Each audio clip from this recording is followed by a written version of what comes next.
আসসালামু আলাইকুম প্রিয় শিক্ষার্থীরা, আমি অনলাইন ক্লাসে তোমাদেরকে জানাচ্ছি স্বাগতম। আমি মিজানুর রহমান, সহকারী শিক্ষক, কমলাপুর মাধ্যমিক বিদ্যালয়, কমলাপুর কুষ্টিয়া। আমি বাংলা দ্বিতীয় পত্রের আমাদের এখন কারক সম্পর্কে পড়াবো।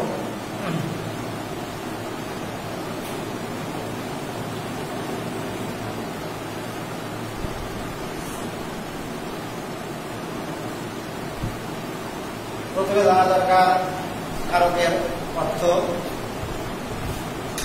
কারক অর্থ যা কর্ম সম্পাদন করে, এক কথায় কর্ম সম্পাদক।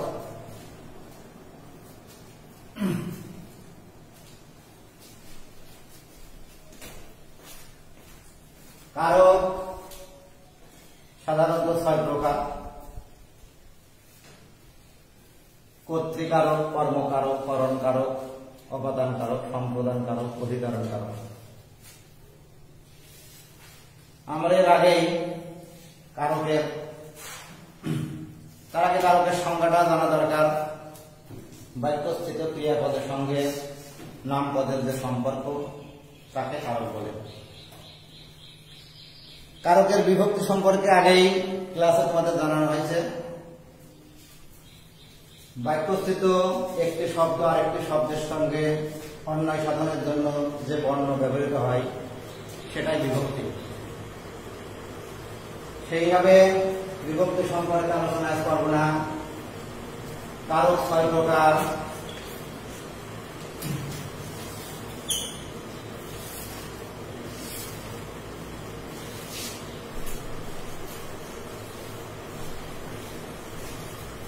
কর্তৃকারক,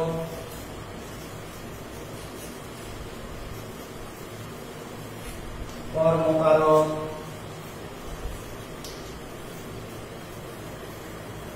করণকারক,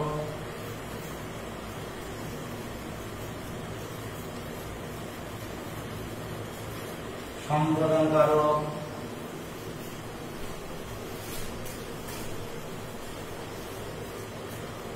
অপাদানকারক,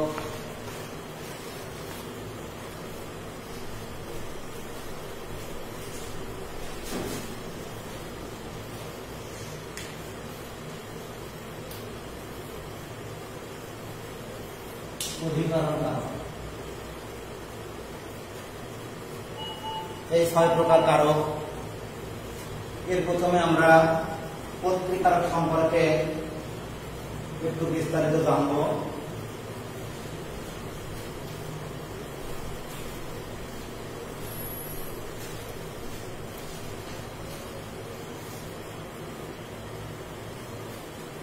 কর্তৃকারকের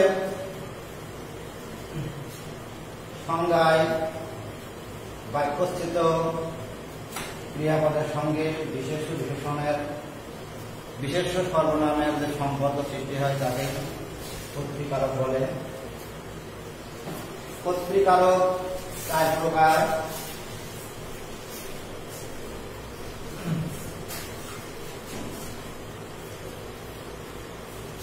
মুখ্য কর্তা,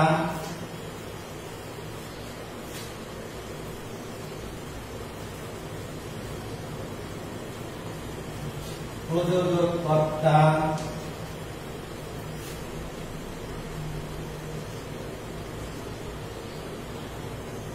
প্রযোজ্য কর্তা,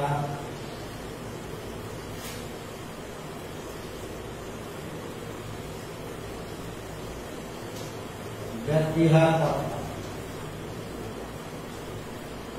এই 4 রকমের কর্তৃকারকের 4 রকমের কারক: মুখ্য কর্তা, প্রযোজক কর্তা, প্রযোজ্য কর্তা, ব্যতিহার কর্তা।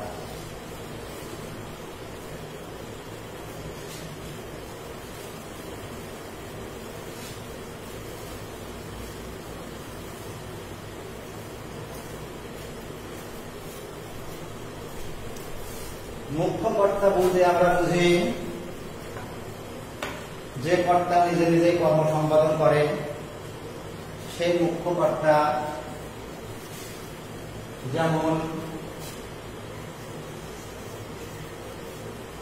রহিম বই পড়ে। এখানে রহিম মুখ্য কর্তা। প্রযোজক কর্তার ক্ষেত্রে আমরা জানি মূল কর্তা অন্যের দ্বারা যখন কর্ম সম্পাদন করে উনি হচ্ছে প্রযোজক কর্তা। যেমন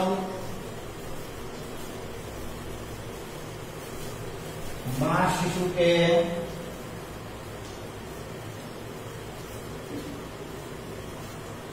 চাঁদ দেখাচ্ছেন, মা শিশুকে চাঁদ দেখাচ্ছেন। এখানে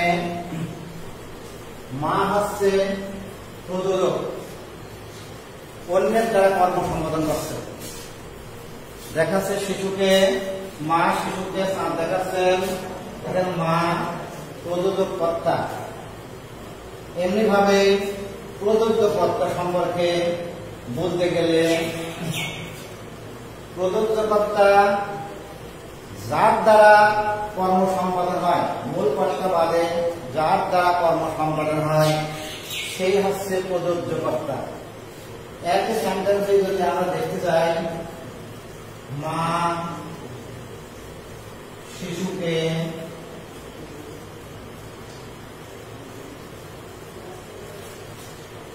চাঁদ দেখাচ্ছেন, হতে পারে রাখাল গরুর ঘাস খাওয়ায়, এটা হতে পারে। এখানে দ্বিতীয় বাক্যে মা হচ্ছে প্রযোজক, একই রকম আরেকটা বাক্য লেখা হয়েছে, এইটা হচ্ছে প্রযোজ্য, শিশু হচ্ছে প্রযোজ্য।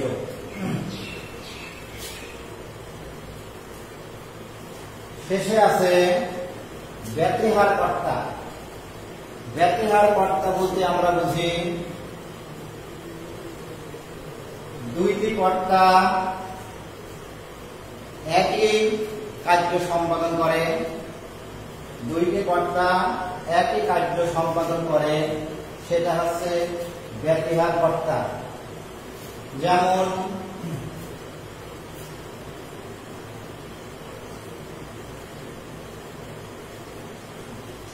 রাজায় রাজায়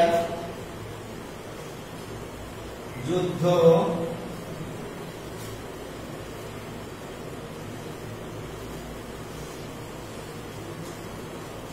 উলু খাগড়া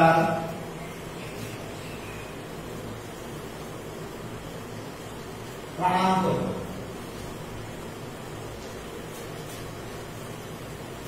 ব্যতিহার কর্তার ক্ষেত্রে আমরা একটা বাক্য দেখলাম, রাজায় রাজায় যুদ্ধ, উলু খাগড়ার প্রাণান্ত। আর একটা বাক্য দেখা যায় বাঘে মহিষে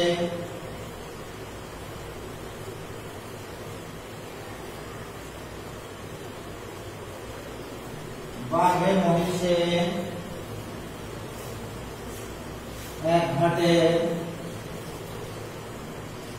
জল খায়। এখানে প্রথম বাক্যেও দুইটা কর্তা আছে, দ্বিতীয় বাক্যেও দুইটা কর্তা আছে, কিন্তু দুইটা কর্তার একই জাতীয় কাজ। এটা হচ্ছে ব্যতিহার কর্তা। এখন শিক্ষার্থীর মনে এই শব্দ দুটো সম্পর্কে কোন জিজ্ঞাসা থাকতে পারে, উলু খাগড়া বলতে কি বোঝায়, প্রাণান্তই বাকি। এরকম একটা প্রবাদ প্রবচনও আছে, রাজায় রাজায় যুদ্ধ হয়, উলু খাগড়ার প্রাণ যায়। উলু খাগড়া বলতে আমরা বুঝি নিরীহ প্রজা, উলু খাগড়া বলতে আমরা বুঝি নিরীহ প্রজা। প্রাণান্ত বলতে বুঝি প্রাণ অন্ত, প্রাণ অন্ত। এই দুইটা এক জায়গায় তৈরি হয়েছে, প্রাণান্ত তার মানে মৃত্যু, প্রাণের শেষ, অন্ত হচ্ছে শেষ, প্রাণের শেষ। তার মানে রাজায় রাজায় যুদ্ধ হয় আর এই নিরীহ প্রজাদের প্রাণ যায়, এটা হচ্ছে এর অর্থ। আমরা কারকের 6টা প্রকারভেদ দেখলাম। বিভক্তি সম্পর্কে আলোচনা করা হয়েছে। কর্তৃকারকের 4টি সম্পর্কে ধারণা দেওয়া হলো। এটা হচ্ছে মুখ্য কর্তার উদাহরণ, এটা প্রযোজক কর্তা, এটা হচ্ছে প্রযোজ্য কর্তা, এইটাও দুটোই কর্তা, দুটোই কর্তা। এর পরের ক্লাসে আমরা এই কর্তৃকারকের ভাববাচক, এটা গেল বৈশিষ্ট্যগত 4টি দিক। বৈশিষ্ট্যগত 4টি দিক। আর ভাববাচক 3টে দিক আছে। আমরা সামনের দিনে তোমরা একটু বই দেখে আসবা। তোমার পাঠ্যপুস্তকের 148 পৃষ্ঠা প্লাস 49 পৃষ্ঠা কর্মকারক আর কর্তৃকারকের শেষ অংশ। সামনের দিন ইনশাআল্লাহ তোমাদের এই সম্পর্কে আমি অনেক ধারণা দিতে সক্ষম হবো ইনশাআল্লাহ। তোমাদের সবার সুস্বাস্থ্য কামনা করে শেষ করছি। ধন্যবাদ সবাইকে।